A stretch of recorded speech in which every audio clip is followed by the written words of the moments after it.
มาตัวโคเป็นเอาขายเหมือนน้ำทองเลยครับโอ้เลยว่าก้นเกินเจ้านะอันน้ำทองฝั่งแม่ซ้ายนะตลาดร้อยว่าวค่ะเป็นมาตัวโคกันอันที่เสียงเบิ้ลเนี่ยน้ำทองที่ไหนฮะเป็นขายปอ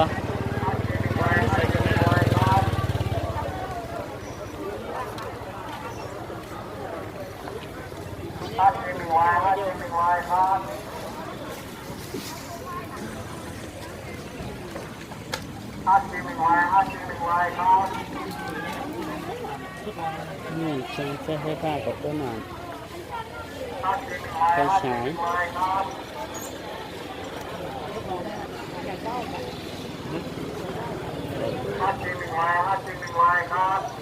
ตั้งต้อยละครอ่ะขาดตั้งต้อยละครอ่ะ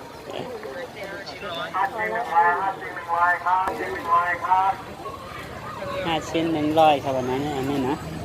ชิ้นเดียว5 บาท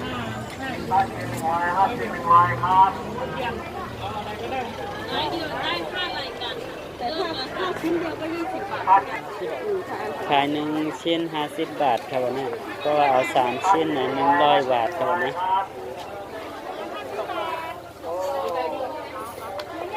เครื่องจักรไฟฟ้ามีหลอดไฟมีไม้มีไฟมีที่ตียงมีไฟฉาย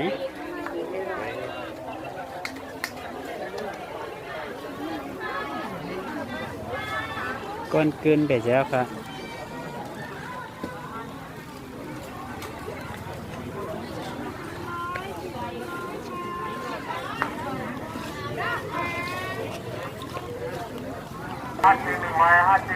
ครับ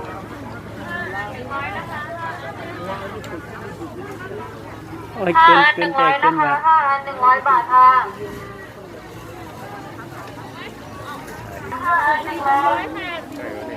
อันนี้ผ้าห่ม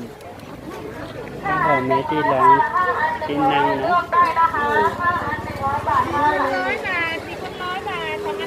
แล้วอันนี้เป็นเสื้อกีฬา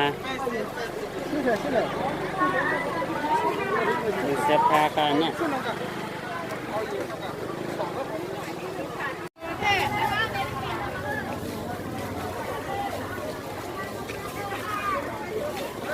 ที่นั่นผ้าห่มโคนนอนค่ะเนาะ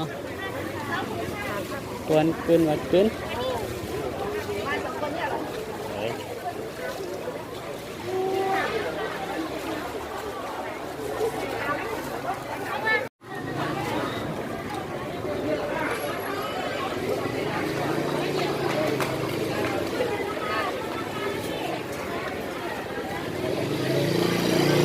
กระเป๋าเนี่ยมีเยอะๆมั้ง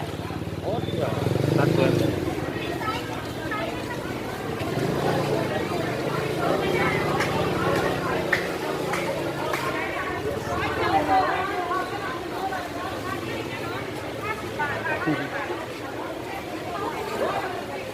ลอยกวนหนัง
ต่อคู่